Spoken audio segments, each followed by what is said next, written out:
जय श्री राम। मैं साधना। मैं उम्मीद करती हूँ आप सब बहुत स्वस्थ होंगे, खुश होंगे। तो आज हम चंद्रमा के बारे में बताने जा रही हूँ। कल मैंने सूर्य देवता के बारे में बताया था। चंद्रमा, चंद्र देवता को माँ का दर्जा दिया गया है, क्योंकि जैसे सूर्य भगवान को फादर बोला गया, उसी तरह से चंद्रमा जो है वो हमारे माँ की तरह ट्रीट करती हैं, हमारा ध्यान रखती हैं। क्योंकि चंद्रमा जो है आपका दूध है, पानी है, वो केयरिंग नेचर की है। जैसे हमारी माँ जो केयर करती है ना, जब बच्चे का जन्म होता है तो सबसे पहले दूध दिया जाता है। जो फीड, जो बेसिक नीड है वो चंद्रमा पूरा करते हैं। और जो हमारे बोन्स, जो हमारा ढांचा जो है, जो हमारे बॉडी का स्ट्रक्चर है, वो सूर्य देवता की वजह से मिलता है। इसीलिए हमारे लाइफ में चंद्रमा और सूर्य देवता दोनों बहुत ही इम्पोर्टेंट प्लैनेट हैं।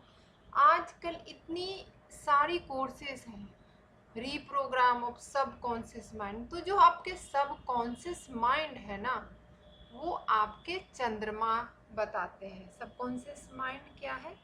चंद्रमा बताते हैं।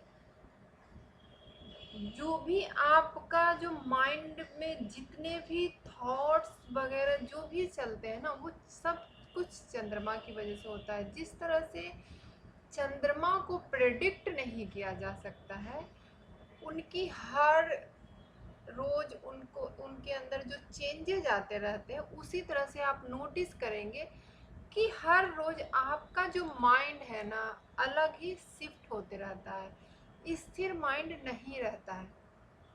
अब अगर आप लोग ये परेशान हैं कि आपकी कुंडली में अगर 8वीं राशि का चंद्रमा है, अगर आप स्कॉर्पियो राशि है, और किसी ने आपको ये बोल दिया है कि आपके चंद्रमा नीच के हैं, तो आप बिल्कुल परेशान ना हो। क्योंकि हमेशा चंद्रमा नीच का प्रभाव नहीं देता है। एक सर्टेन डिग्री है जिसके अंदर आपको थोड़ी परेशानी होती है। थोड़ी परेशानी मतलब माइंड में निगेटिव थॉट चलना, आपकी मदर को परेशानी होना। जिस वक्त आपका बर्थ हुआ उस समय माँ कष्ट से गुजरी होंगी, माँ को तकलीफ, चैलेंज, ये सारी चीज़ें भी बताती है।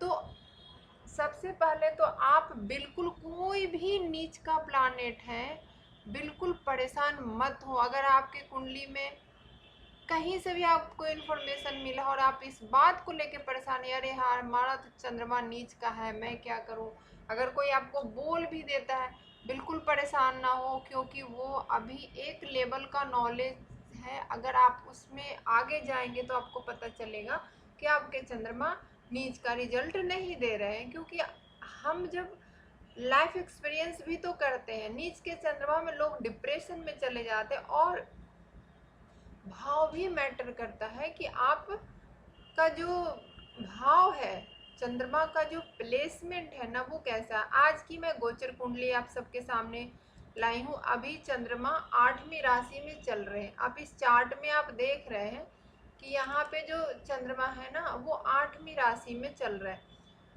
अब ये आप देखिएगा कि जब भी स्कॉर्पियो राशि में चंद्रमा जाते हैं, तो वो नवम और पंचम का रिलेशन बनाते हैं। नवम और पंचम का रिलेशन बनाते हैं, मतलब ये एक बहुत बड़ा कार्मिक है।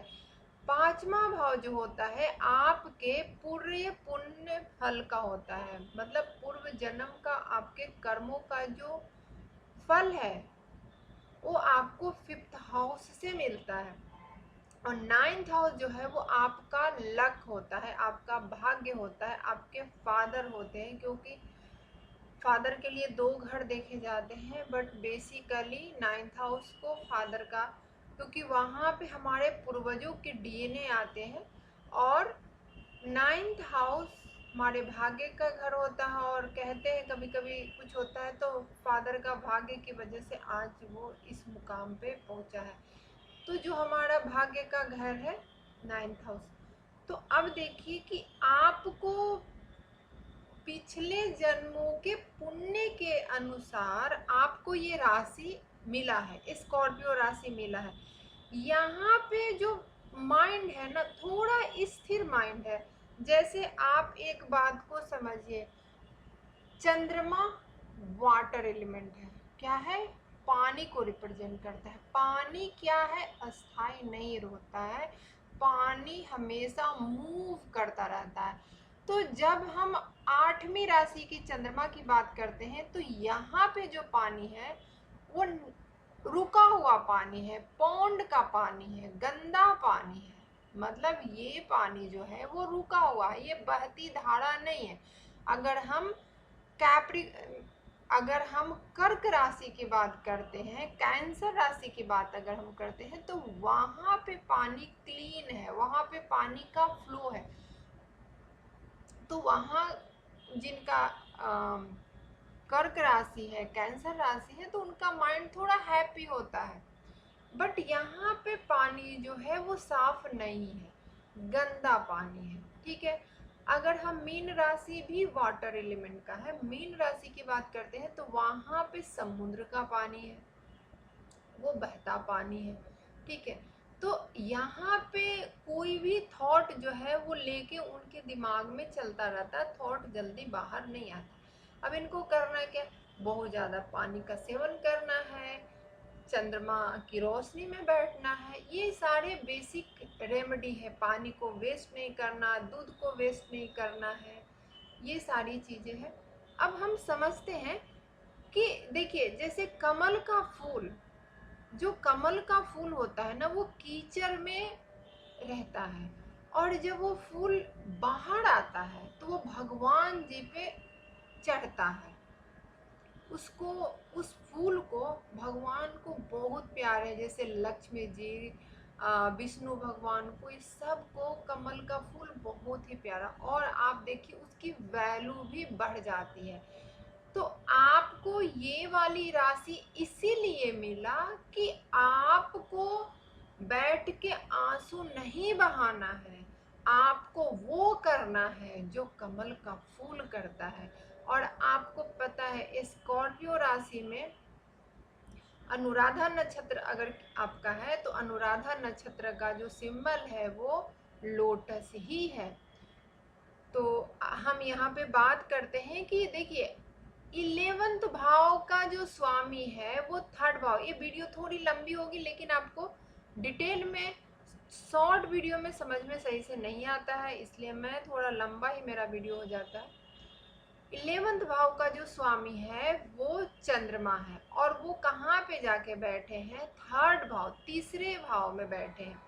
तीसरा भाव जो है वो आपके मेहनत का है, आपके एफर्ट का है, शॉर्ट डिस्टेंस ट्रेवल का है। अब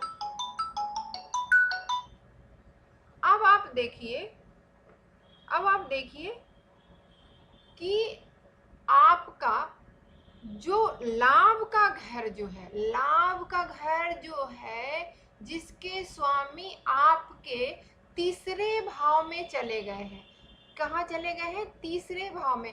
भावत भवन ये कॉन्सेप्ट जो है वो कहता है कि जितना घर वो चल के जाता है वो प्लानेट वहां का रिजल्ट देता। अब ये 5 घर चल के गए, नवम और पंचम का रिलेशन तो मैंने समझा दिया। अब आप कितनी, आपको इनकम करने के लिए ना आपको शॉर्ट डिस्टेंस ट्रेवल करना पड़ेगा, आपको आपकी कम्युनिकेशन स्किल अच्छी करनी पड़ेगी। देखिए एक होता है स्पीच और एक होता है कम्युनिकेशन। तो आपका जो कम्युनिकेशन होगा ना वो आपको उस पर काम करना पड़ेगा। आप कम्युनिकेशन से प्रॉफिट गेन कर सकते हैं। आप शॉर्ट डिस्टेंस ट्रेवल अगर आप करते हैं ना तब आपको प्रॉफिट गेन होगा, क्योंकि लाभ का जो स्वामी है ना वो कहाँ गया है, तीसरे घर में। और वो क्या है, liquid cash flow. Liquid cash flow, चंद्रमा जो है आपके लिक्विड कैश फ्लो है। और यहाँ पे जो उनके जो स्वामी है मंगल, वो देखिए कर्म के भाव में गए हैं, और उनके जो 10वें भाव के स्वामी वो 12th भाव में गए हैं, वो अभी थोड़े अच्छे कंडीशन में नहीं है। तो अभी तो मैं चंद्रमा के बारे में समझाने जा रही थी, तो मैं उम्मीद करती हूँ आप सबको समझ में आई होगी। अगर नहीं समझ में आई है तो प्लीज़ आप हमसे कांटेक्ट कर सकते हैं। और अभी अभी इसकी जो डिग्रियां हैं चंद्रमा की 3 डिग्री है, तो अभी ये थोड़ा नीच का रिजल्ट देंगे। अभी जिनका भी बर्थ हुआ होगा, अभी गोचर कुंडली है, जिनका भी हुआ होगा तो उनको थोड़ा सा ये चीज़ें फेस करनी पड़ेगी। बट स्टार्टिंग में ये हाउस मैटर करता है। अगर 8वें घर का चंद्रमा होता है तो ज़्यादा तकलीफ होता है, 12वें घर के चंद्रमा में भी तकलीफ होती है, 6ठे घर के चंद्रमा में भी तकलीफ होती है। बट बाकी और प्लेसेस में उतनी आपको परेशान होने की ज़रूरत नहीं है। तो मैं उम्मीद करती हूँ आप सबको, अगर परेशान है कि 8वीं राशि का चंद्रमा है, आप रिसर्च के सेक्टर में जा सकते हैं। देखिए यहाँ पे क्या है, माइंड में एक थॉट को लेके वो परेशान होते हैं। तो अगर आप किसी और के प्रॉब्लम को सॉल्व करने जाएंगे तो आपको क्या लगेगा, यार मेरा प्रॉब्लम तो कुछ है ही नहीं, दूसरे का प्रॉब्लम तो हमसे बड़ा है। तो उसको आप जब सॉल्व करने जाएंगे तो आप क्या साइकोलॉजिस्ट बन सकते हैं, आप माइंड रिप्रोग्राम करने वाला कोच बन सकते हैं। बहुत सारे अपॉर्चुनिटी है आपके लिए। तो जय श्री राम।